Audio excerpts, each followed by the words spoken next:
Times Network ద్వారా గుర్తించబడ్డ India's number 1 varicose veins hospital Avis ని సంప్రదించండి. ఆయన మామూలు మనిషిగానే వచ్చాడు. ఎవరో తెలుసా? ఆయన ఆంజనేయాలన్నీ పడ్డాడు.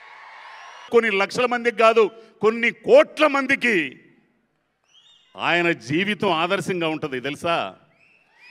ఇందులో ఇక్కడ ఉన్నోళ్ళలో ప్రతి ఒక్కడికి ఏదో సందర్భంలో ఆయన ప్రభావాన్ని చూపించుంటాడు.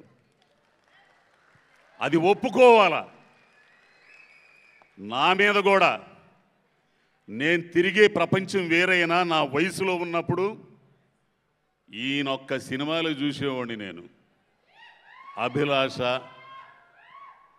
ఖైదీ. నా జీవితంలో ఎంత గొప్పగా చూసింది ఎవడంటే ఎన్టీఆర్ గారిని, తర్వాత ఈయన్నే.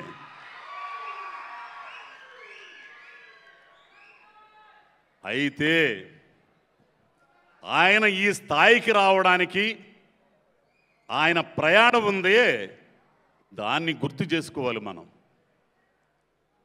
ఎన్ని ఆవేదనల రాత్రులు, ఇన్ని క్షోభ కలిగించే సంఘటనలు, ఎన్నని చెప్పాలి. ఎత్తులు పల్లాలు కష్టాలు ఎన్ని దాటుకుంటా ఒక్క రోజులో రాలా ఆయనకి సక్సెస్. ఇన్ని కోట్ల మంది అభిమానుల్ని సంపాదించుకునే ఆ శక్తి ఒక్క రోజులో రాలా. ఆయన దైవాంశ సంభూతుడైన మనిషిగా పుట్టాడు కాబట్టి ఇన్ని కోట్ల మందిని రంజింపజేయడానికి, ఆహ్లాదపరచడానికి ఒక కార్యక్రమం మీద వచ్చాడు కాబట్టి ఆ స్థాయికి చేరుకోవడానికి మానవుడు పడాల్సిన కష్టాలన్నీ ఆ శివుడు రూపంలో ఉన్న ఈయన పడ్డాడు. ఈ రోజున ఈయన కంటే డబ్బున్నోళ్ళు ఉండొచ్చుగాక, కోటీశ్వరులు ఉండొచ్చుగాక, కానీ ఇన్ని కోట్ల మంది మనసుల్లో గూడు కట్టుకున్నోడు ఎవడన్నా ఉండాడా? ఆయన వచ్చిన పని పూర్తి చేస్తున్నాడు. ఇప్పుడు ఇంకా పూర్తి చేయడానికి అప్పుడు ప్రజా రాజ్యం నుంచి ఒక్క అడుగు వెనక్కేశాడు. ఆ కార్యాన్ని ఫుల్ఫిల్ చేయడానికి అక్కడ ఉన్నాడు.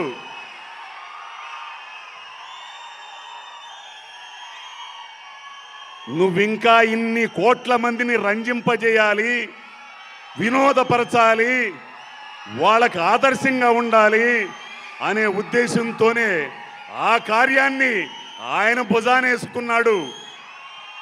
ఎంత కష్టపడ్డాడో, ఎంత చెమటోడ్చాడో.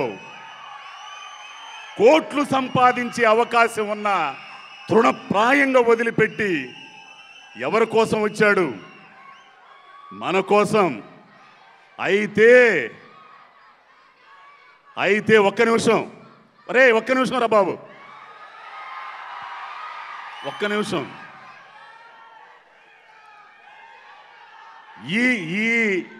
ఈ క్రెడిట్ మీది. ఒక మనిషి మీద ఉన్న అభిమానం, మెగా స్టార్స్ మీద ఉన్న అభిమానం వేరే రూపంలో ఒక 5 కోట్ల మంది జనం అంధకారంలోకి వెళ్లకుండా, అడుక్కు తినకుండా కాపాడింది. వలస పోకుండా కాపాడింది మీ అభిమానమే. ఒక మనిషి మీద ఉన్న అభిమానం, 2 అన్నదమ్ముల మీద ఉన్న అభిమానం, ఓటు అనే రూపంలో, మీ అభిమానం ఓటు అనే రూపంలో ఒక రాష్ట్రాన్ని కాపాడింది. ఆ ఘనత మీదే,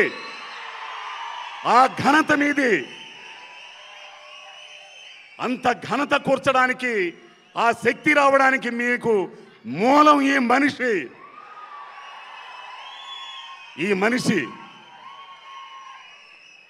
చేరుకోవలసిన స్థాయిని చేరుకున్న తర్వాత తనని ఈ స్థాయిలో పెట్టిన జనం కోసం ఎన్ని కార్యక్రమాలు చేస్తున్నాడో నేను చెప్పాల్సిన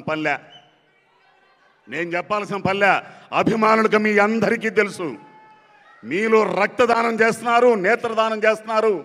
ఇండస్ట్రీకి వచ్చేసరికి కరోనా టైంలో ఎవడు చేయని సాహసం ఆయన చేశాడు. కార్మికులకి ఎంత సాయం చేశాడు, ఇయే కాదు, ఎన్నో రకాలుగా ఆయన ఎందుకు వచ్చాడో ఈ భూమి మీదకి ఆ కార్యాన్ని నిర్వర్తిస్తున్నాడు. అయితే ఇప్పుడు మీతో నేను మాట్లాడాలనుకున్నది ఒకటి, ఒక మనిషి జీవితాన్ని మనం ఖచ్చితంగా ఆదర్శంగా తీసుకోవాలి. ఆయన అభిమానులు అంటే మనం కూడా ఈ భూమి మీదకి ఎందుకు వచ్చామో గుర్తించి ఆ కార్యాన్ని ఫుల్ఫిల్ చేయడానికి పైకి చేరుకోవాలి. తల్లిదండ్రులు గర్వపడాలి, సమాజం గర్వించాలి, సమాజం పురోభివృద్ధి కావాలి, దేశం పురోభివృద్ధి కావాలి. అప్పుడే ఆయన మీద ఉన్న అభిమానానికి సరైన నిర్వచనం. అదే ఆయన కోరుకునేది, ఆయన కలలుగంటుంది కూడా అదే. నా అభిమానులంటే చిరంజీవి అనే కొణిదెల శివశంకర ప్రసాద్ అనే వ్యక్తి కోరుకునేది, ఆయన అభిమానించే అభిమానులుగా కోరుకునేది మీరు కూడా ఆ స్థాయికి చేరాలని, ఆయన ప్రారంభించిన కార్యాలని ముందుకు తీసుకెళ్లాలని. కాబట్టి ఈ సందర్భంగా గౌరవనీయులైన చిరంజీవి గారికి, ఆ శివుడికి, శివస్వరూపానికి పుట్టినరోజు శుభాకాంక్షలు. మీ అందరికి కూడా శుభాకాంక్షలు. రామ్ చరణ్ గారి బర్త్డేకి రాలేకపోయా, ఎందుకంటే రామ్ చరణ్ గారితో ఉన్న నాకు అనుబంధం వేరు. ఆ పిల్లోడు నిజంగా చిరంజీవి గారిని ఒక్కసారే నేను చూసింది, అది రంగస్థలం షూటింగ్లో. ఈ అనుభవాన్ని మీతో పంచుకుంటా నేను. ఆయన వచ్చాడు సెట్కి, అందరూ ఆయన చుట్టూ చేరుతున్నారు, మనకెందుకు వచ్చిన గొడవలుగా ఆయన అని నేను పక్క వెళ్ళిపోయా. ఆయన వచ్చేసి నన్ను దూరంగా చూస్తా, ఎవరు రామ్ చరణ్ గారు అని కాదు, స్వామి పిలుస్తున్నాడు అనుకున్నా.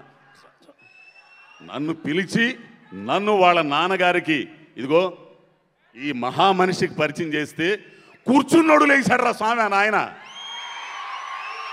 అది సంస్కారం.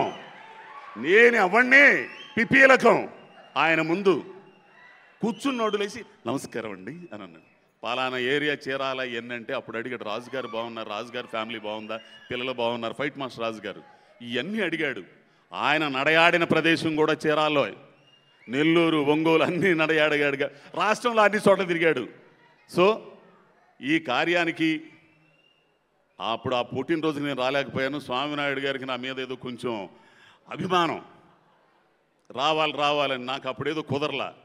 ఇప్పుడు కూడా స్వామినాయుడు గారు ఎంతో ఇదిగా, లేదండి నేను వస్తున్నానండి అని వచ్చాను. ముఖ్యంగా స్వామినాయుడు గారికి, అభిమానులకి వీళ్ళందరూ కూడా, పెద్దలందరూ ఉన్నారు, వాళ్ళందరూ కూడా పేరు పేరున కృతజ్ఞతలండి. థ్యాంక్ యూ అండి. సుమన్ టీవీలో మీ పర్సనల్ అండ్ బిజినెస్ ప్రమోషన్స్ కోసం కింది నెంబర్కి కాంటాక్ట్ చేయండి.